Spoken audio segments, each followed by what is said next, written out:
Hi, my name is Atika. In this video, we will show you how to manage a portfolio optimally.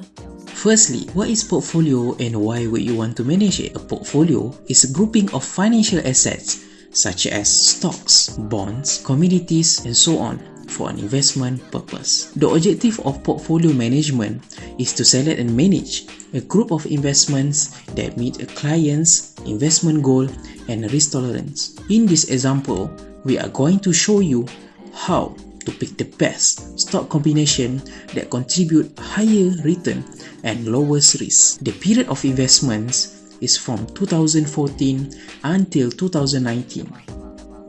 We are going to form a portfolio of 3 stocks out of 5. So, step 1. We shall choose few stocks to fit in a portfolio. But how to pick stocks for the portfolio? In order to perform stock screening, choose any 5 stocks from different industries with a positive EPS, return on equity more than 10%, and uptrend in price movement. After narrowing down to 5 stocks, proceed to step 2, which is security analysis. Why do we need to analyze each securities? It's done so that we are able to measure each stock's potential returns and risk exposure. Firstly, build a 6-year worth of closing price each year from 2013 until 2019 with each dividend paid each year. To calculate the rate of return, recent price minus old price plus dividend if there any, and divide by the old price. Repeat this for each year. To find average, simply total up the rate of return and divide by the term of investment. Next, to calculate the risk exposure, find variance of the stock by using this formula. The rate of return each year minus by its average return square and sum it all up and divide by its term. Square root variance will give you the standard deviation, which is the risk percentage. To find coefficient variation, simply divide risk with return. You will get how much risk is included per one return of investment for the stock. Now, on to step 3.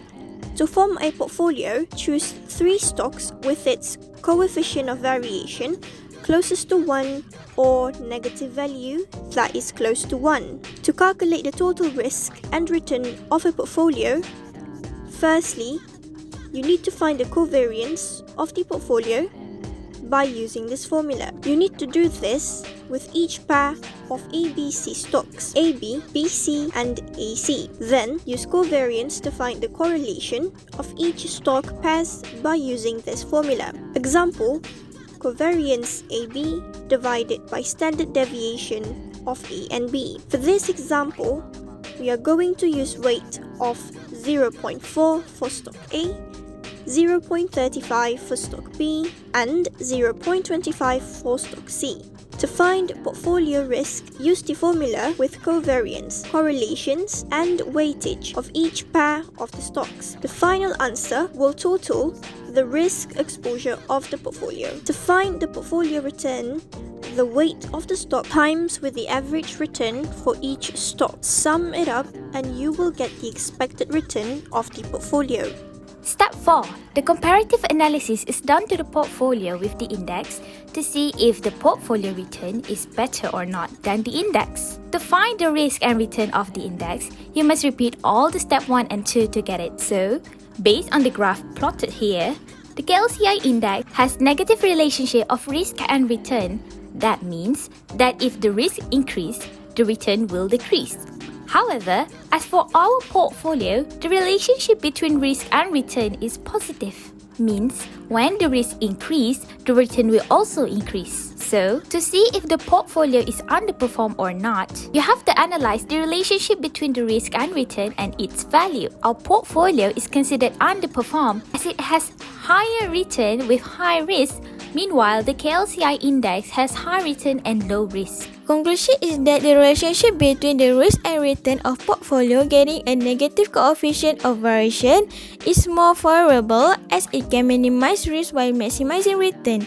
To mitigate the risk, choose couple of negative coefficient variation mixed with a positive one in the portfolio as it can help control the price volatility. Price volatility has a higher risk, especially for long-term investment. Diversifying security selection is the key to managing portfolio. Thank you for watching.